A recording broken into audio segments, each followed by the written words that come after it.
So I've been getting a lot of questions about doing video with the Fuji XT2, and I will be the first to say that I am not a videographer, I am a photographer. So I do not have the most extensive knowledge of video, but I'm learning myself. Essentially with the Fuji XT2, there's 3 different ways of focusing. There's 2 autofocus modes and then 1 with manual focusing. So with the autofocus modes, what you have is a multi-area focus mode where the camera is looking at the complete frame and finding the moving object within that frame and focusing on that subject.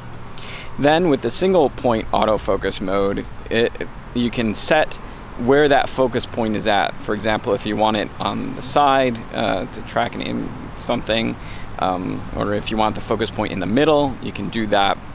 With both these options, you have the opportunity to have facial recognition so that it tracks your face. For example, as I'm making this video now, I have the facial recognition on. One thing to consider is that if you're shooting in the single point autofocus mode, you can't change that point once you start recording. So you're stuck with that point while the camera is recording the video. So let's take a look at the menu options and see where these options are at, and then we'll do a couple of examples. The menu options for the movie mode are pretty self-explanatory, but I'll walk through those real quickly here. The first thing that you would want to do is turn your drive dial so that you are in movie mode. Up at the top here, there's the little movie camera icon, and then when we click menu, we'll scroll through to movie settings. Here we can pick the movie mode, so that's the resolution and the frame rate. The movie autofocus mode, this is something that we'll talk about in more detail in a minute. You can select a multi-point or an area. The other options are the HDMI output display, 4K movie output where you want that placed, HDMI record control, and the mic level adjustment. So the item that I'm going to just briefly touch on here first is the movie autofocus mode. You can select a multi-area mode.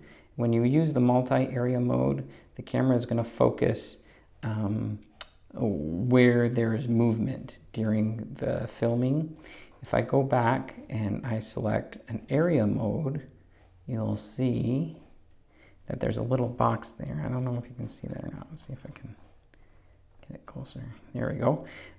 So there's a little box here, and where you put that box using your joystick is where it's going to focus, sort of like you're doing your autofocus with your still images. So that's what that purpose is.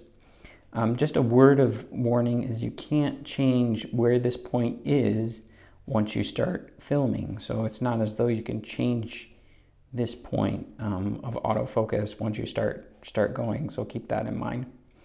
The other thing to mention in terms of the focus options when you're shooting video is you can shoot in manual focus. So to do that, you would switch your switch on the front to M here, and then you would use the focus ring on the camera to focus on your subject, wherever that subject may be.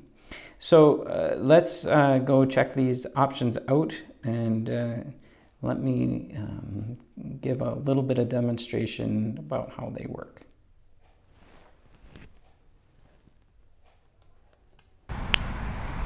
And so here's an example where the camera is looking at all the areas within the frame, and it's going to be tracking where the movement is across the frame.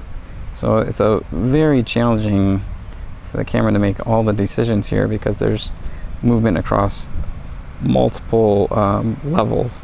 So if I come in close here, it doesn't know if it should look at these leaves. If I move, it'll look at those leaves in the back.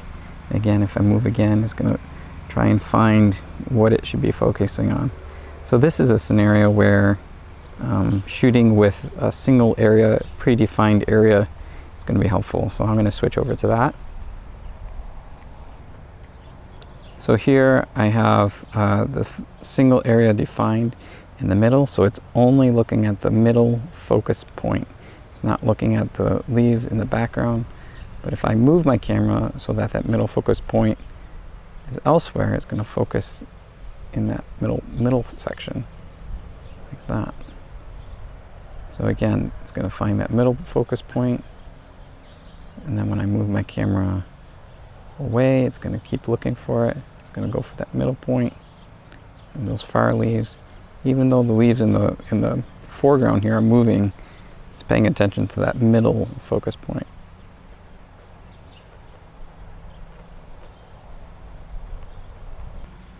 So in this last demonstration, I've switched to full manual, so I have control over what I focus on and what's in focus. So I can focus on these leaves in the front if I want. I can move the camera, it's going to stay focused on those front leaves until I switch it. See, still in focus. And if I want to switch to the back leaves in the background there, I can do that. I manually focus, find that focus point, and again switch if I want to switch. And it stays, even though I move the camera, it stays focused on those back leaves until I switch. So that's manual focus, and that's real helpful for when you want precision over what is being focused on in scenarios like that. So the big question becomes, now that you know that these autofocus modes exist and the manual focus mode exists, is when to use which one. And that's a decision that will require a little creativity on your part. If you're generally having the camera stay stationary and you want to track an object moving across the frame, I would recommend using the multi-area mode so that it tracks that item. If you flip that around and you reverse that and you have the camera moving but your object stationary, you might consider using the single point focus mode so that that focus point stays in the same place. If you need a really high degree of control about where that the camera is focusing, then obviously you would use the manual focus mode. So let me know if this was helpful or not. If it was, give me a thumbs up, or if you have more questions, leave a comment below. I'd love for you to subscribe if you want to see more information about Fuji products and other photography related subjects, and I look forward to seeing you next time. Thanks.